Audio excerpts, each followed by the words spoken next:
Hi friends, this is Bani and welcome to my channel.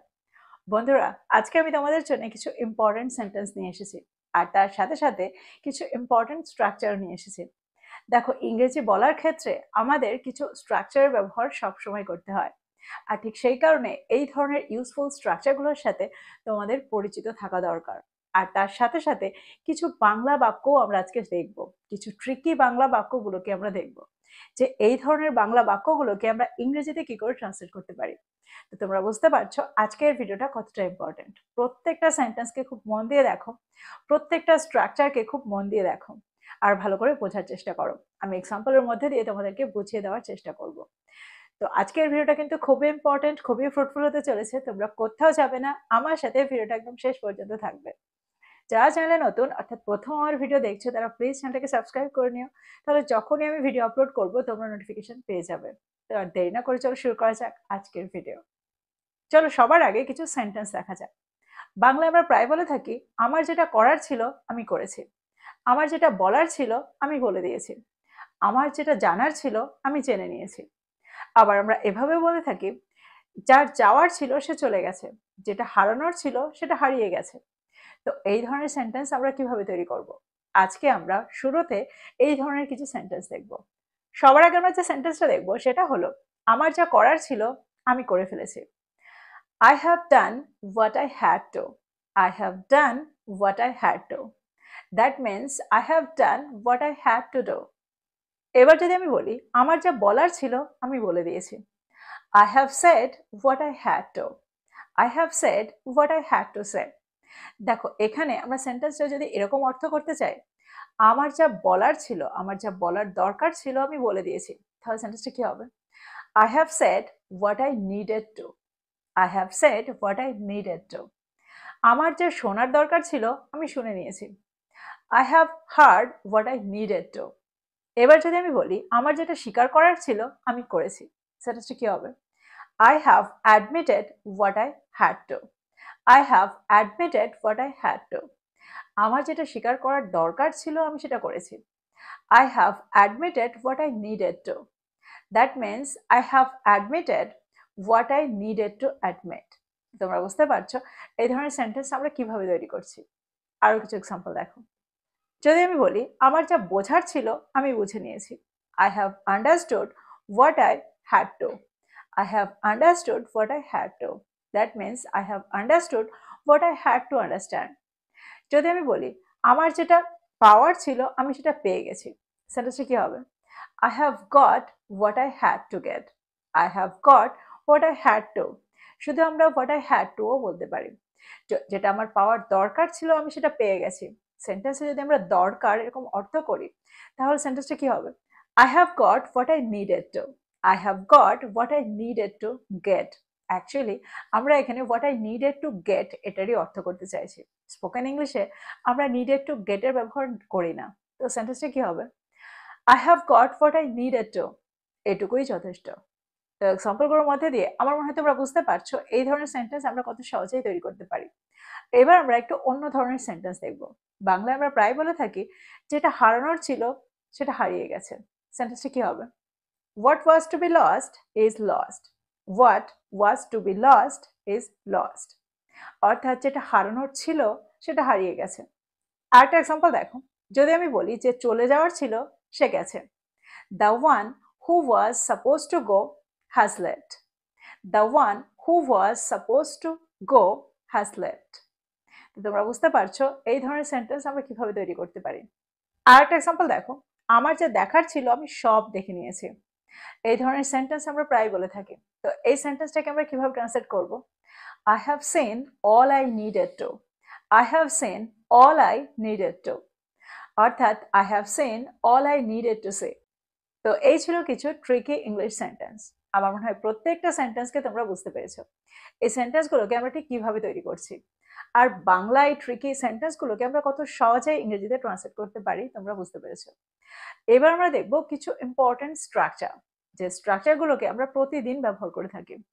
বাংলায় আমরা প্রায় বলে থাকি, তাকে এটা করতে দেখা গিয়েছে, সে এটা করতে গিয়ে ধরা পড়েছে, তাকে এই অবস্থায় পাওয়া গেছে। তো এই ধরনের সেন্টেন্স আমরা কিভাবে করতে পারি, কিভাবে ট্রান্সলেট করতে পারি? দেখো এখানে আমরা একটা স্ট্রাকচার ব্যবহার করব। এখানে আমরা ব্যবহার করব subject plus V verb plus ভার্বের থার্ড ফর্ম। তারপরে আমরা সেন্টেন্সে ভার্ব প্লাস আইএনজি এর ব্যবহার করে থাকি। এক্সাম্পল দেখো, সেন্টেন্সে আমরা স্ট্রাকচারটাকে কি করে ব্যবহার করছি। যদি আমি বলি সে টাকা চুরি করতে গিয়ে ধরা পড়েছিল, সেন্টেন্সটা কি হবে? She was caught stealing money. She was caught stealing মানি।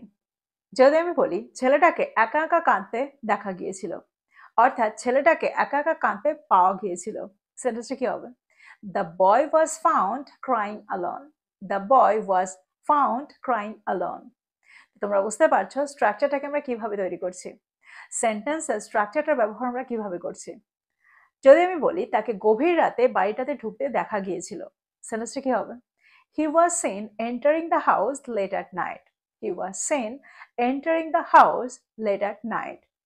তো এক্সাম্পলগুলোর মধ্যে দিয়ে আমার মনে হয় তোমরা স্ট্রাকচারটার ব্যবহার বুঝতে পারলে, আর এই ধরনের সেন্টেন্স আমরা কত সহজেই তৈরি করতে পারি সেটাও তোমরা বুঝতে পেরেছো। এবার আমরা দেখবো এর পরের স্ট্রাকচারটা। বাংলায় আমরা প্রায় বলে থাকি খাবার খাওয়ারই টাইম পায় না তো রান্না তো দূরের কথা। সে সাইকেলই চালাতে পারে না, গাড়ি তো দূরের কথা। সে সাঁতারই কাটতে পারে না, সুইমিং পুলে যাওয়া তো দূরের কথা। তো এই ধরনের সেন্টেন্স আমরা কিভাবে তৈরি করতে পারি? দেখো এখানে আমরা ব্যবহার করব let alone. Let alone. Example দেখো, যদি আমি বলি আমার বিশ্রাম নেওয়ারই সময় ছিল না, ঘুমানো তো দূরের কথা, সেন্টেন্সটা কি হবে? I didn't have time to rest, let alone sleep. I didn't have time to rest, let alone sleep. Say 10 KG তুলতে পারে না, 20 কেজি তো দূরের কথা। She can't lift 10 kg, let alone 20 kg. She can't lift 10 kg, let alone 20 kg.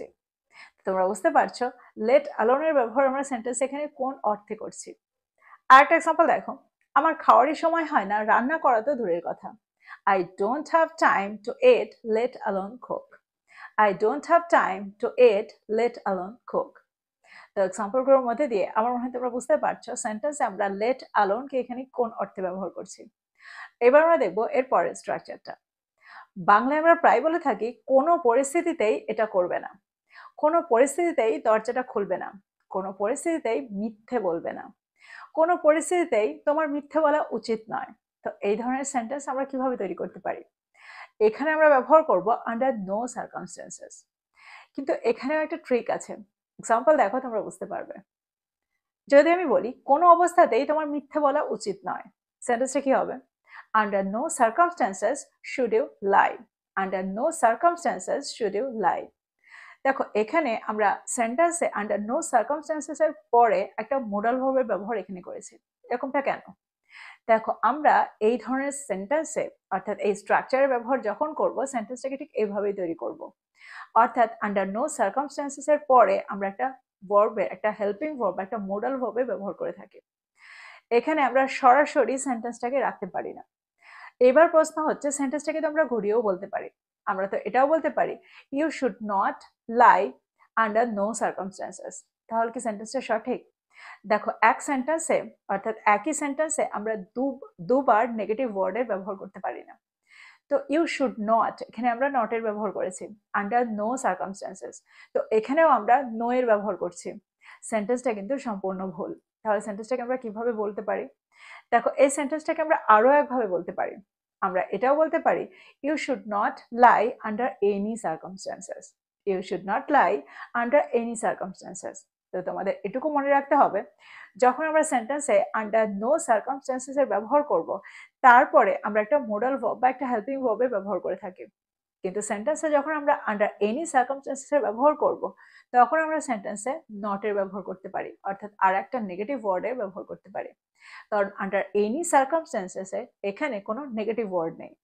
তো যদি আমি বলি কোনো পরিস্থিতিতেই তোমার মিথ্যে বলা উচিত নয়, you should not lie under any circumstances. বা আমরা এটাও বলতে পারি under no circumstances should you lie. যদি আমি বলি কোনো পরিস্থিতিতেই আমি তাকে ক্ষমা করব না, under no circumstances will I forgive him. Under no circumstances will I forgive him. আমি এটাও বলতে পারি অর্থাৎ আমরা এটাও বলতে পারি I won't forgive him under any circumstances. I won't forgive him under any circumstances. যদি আমি বলি কোনো পরিস্থিতিতেই আমরা পরিকল্পনাটা বাতিল করব না, We won't cancel the plan under any circumstances. We won't cancel the plan under any circumstances. তো তোমরা বুঝতে পারছো সেন্টেন্সে আমরা আন্ডার এনি সার্কামস্টেন্সেস আর আন্ডার নো সার্কামস্টেন্সের ব্যবহারটা কি করে করছি। এবার আমরা দেখবো এর পরের স্ট্রাকচারটা। বাংলায় আমরা প্রায় বলে থাকি আমি তাকে একজন সৎ মানুষ হিসাবে বিবেচনা করি। আমি আমার মাকে আমার রোল মডেল হিসাবে বিবেচনা করি। তো এখানে বিবেচনা করার অর্থে, মনে করার অর্থে আমরা সেন্টেন্সে কোন ওয়ার্ডের ব্যবহার করব? দেখো এখানে আমরা দুটো ওয়ার্ডের ব্যবহার করতে পারি। এখানে আমরা কনসিডারের ব্যবহার করতে পারি আর রিগার্ডের ব্যবহার করতে পারি, কিন্তু এই দুটোর ব্যবহারে একটু পার্থক্য রয়েছে। আমাদের একটা জিনিস মনে রাখতে হবে, যখন আমরা সেন্টেন্সে কনসিডারের ব্যবহার করব তখন আমরা সেখানে অ্যাজ এর ব্যবহার করব না, কিন্তু যখন আমরা রিগার্ডের ব্যবহার করব সেখানে আমরা অবশ্যই অ্যাজ এর ব্যবহার করব। সেন্টেন্স দেখো, যদি আমি বলি আমি তাকে একজন সৎ ব্যক্তি হিসাবে বিবেচনা করি, সেন্টেন্সটা কি হবে? I consider him an honest person. I consider him an honest person. এই সেন্টেন্সে যদি আমরা রিগার্ডের ব্যবহার করি তাহলে সেন্টেন্সটা কি হবে? I regard him as an honest person. I regard him as an honest person. দেখো এখানে কিন্তু আমরা as এর ব্যবহার করেছি, কিন্তু আগের সেন্টেন্সটাতে আমরা as এর ব্যবহার করিনি। I consider him an honest person. তো এটা হলো এই দুটোর মধ্যে পার্থক্য। যদি আমি বলি তারা তাকে তাদের নেতা হিসেবে বিবেচনা করেন, সেন্টেন্সটা কি হবে? They consider him their leader. They consider him their leader. এখানে যদি আমরা রিগার্ডের ব্যবহার করি তাহলে সেন্টেন্সটা কি হবে? They regard him as their leader. They regard him as their leader. আরেকটা এক্সাম্পল দেখো, যদি আমি বলি তিনি সিদ্ধান্তটিকে অন্যায় বলে বিবেচনা করেন, she considers the decision unfair.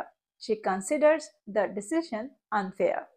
এখানে যদি আমরা রিগার্ডের ব্যবহার করি তাহলে সেন্টেন্সটা কি হবে? She regards the decision as unfair. তো তোমরা বুঝতে পারছো দুটো সেন্টেন্সের মধ্যে কি পার্থক্য, দুটো স্ট্রাকচার ব্যবহারে কি পার্থক্য। তো এই ছিল কয়েকটা ইম্পর্টেন্ট স্ট্রাকচার আর এই ছিল কয়েকটা ইম্পর্টেন্ট সেন্টেন্স। আমার মনে হয় প্রত্যেকটা স্ট্রাকচার আর প্রত্যেকটা সেন্টেন্সকে তোমরা বুঝতে পেরেছো। তো প্রত্যেকটাকে নোট ডাউন করো আর এগুলো দিয়ে প্রচুর সেন্টেন্স তৈরি করো আর সেগুলোকে তোমাদের প্রতিদিনের কনভারসেশনে ব্যবহার করো, তাহলে খুবই তাড়াতাড়ি তোমরা এগুলোর সাথে সরগরম হয়ে যেতে পারবে। তো এই ছিল আজকের ভিডিও, এই ছিল আজকের টপিক। ভিডিওটা ভালো লাগলে লাইক করতে ভুলে যেও না, বন্ধুদেরকে শেয়ার করো যারা ইংরেজি শিখছে। So this is all about today. I will be back with another video. Till then, take care. Thank you for watching this video. Bye bye.